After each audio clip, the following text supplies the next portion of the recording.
pleasant morning, everyone. I'm Nikki Mayan Palmeda from HM3E, and today I'll be speaking of the 5 out of 10 principles of managing revenue. Here's the first principle: businesses exist only to create wealth, value for their customers, in which we say when it comes to business, the owners don't truly design it to become just only a profit income, but also a place where they can continuously fulfill other people's needs, wants, and demands as well. What we say, entrepreneurs or businessmen are the problem solver of the world. They are the ones responsible in creating answers to the needs and demands of the people in the society, which is a great thing for the customers and also for them as well. Because the fact that both parties is benefiting from this kind of concept, that the company provides the products, the services, and also the experience for the customers or consumers, which gives us how essential is the company's or businesses products when it comes to the customers on how they demand it. It matters there. As for our second principle, we have the successful businesses are careful to focus externally on their customers' needs rather than internally on their own needs. This means that the inner needs for your business will always matter as a second priority. Because if you cannot generate an income to provide some funds for your company's inner needs, nothing is being functional or sensible at all. To realize what matter is to think of on how a company or hotel can easily generate or sell in order to have income, in which to think that the right answer here is by having a company which targets to know the target market needs and wants at the same time in order to easily generate an income. Because as your company provides the people's demand, there won't be a dull moments or dull hours or days for your companies to generate sales per day. For the third principle, we have the while it may be viewed simply as a number and a price is very powerful message sent by the sellers to buyers. Okay, let's make it as a highlight. The price is very powerful message sent by the sellers to the buyers.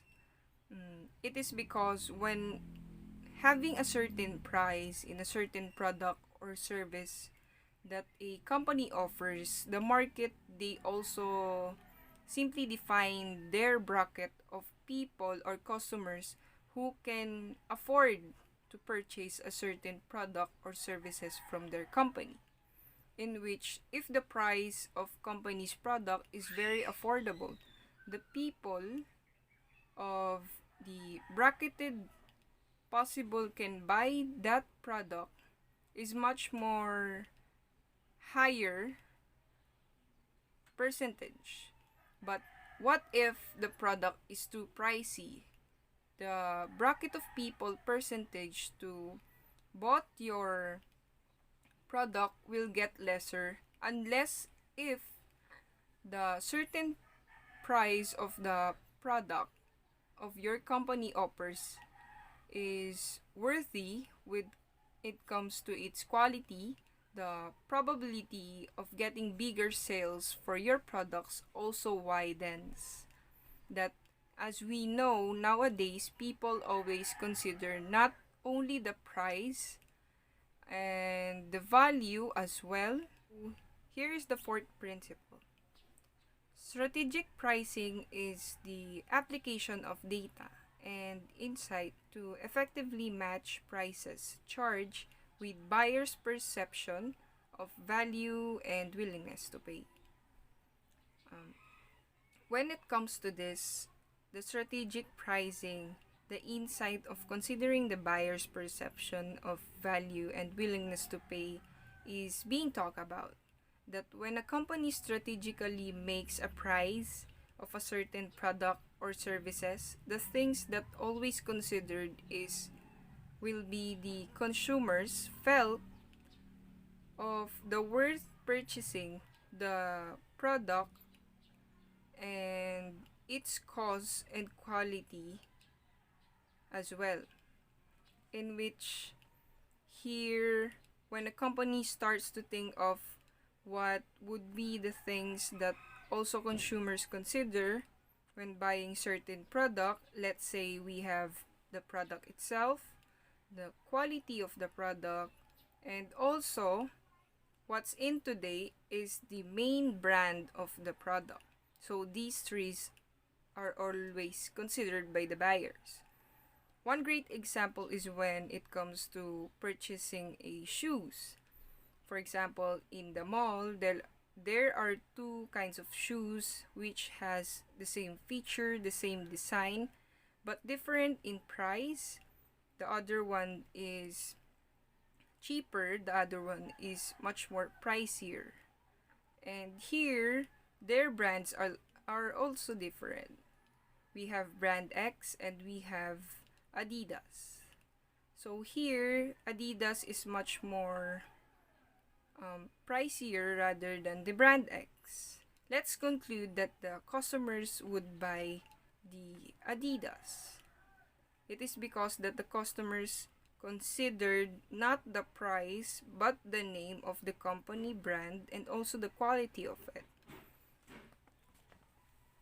It is because the main point of strategic pricing is selling a product that is based from what your consumers and customers think.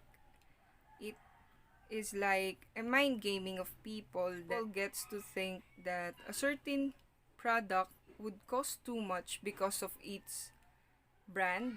So be it. That let your company use it as an edge of pricing your products to have bigger chances of making higher incomes or profit as well in every purchase of a customer's makes. So we're in the last principle that I'll be talking about.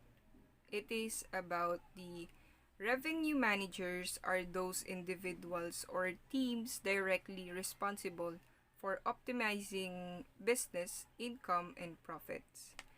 This statement truly is a fact.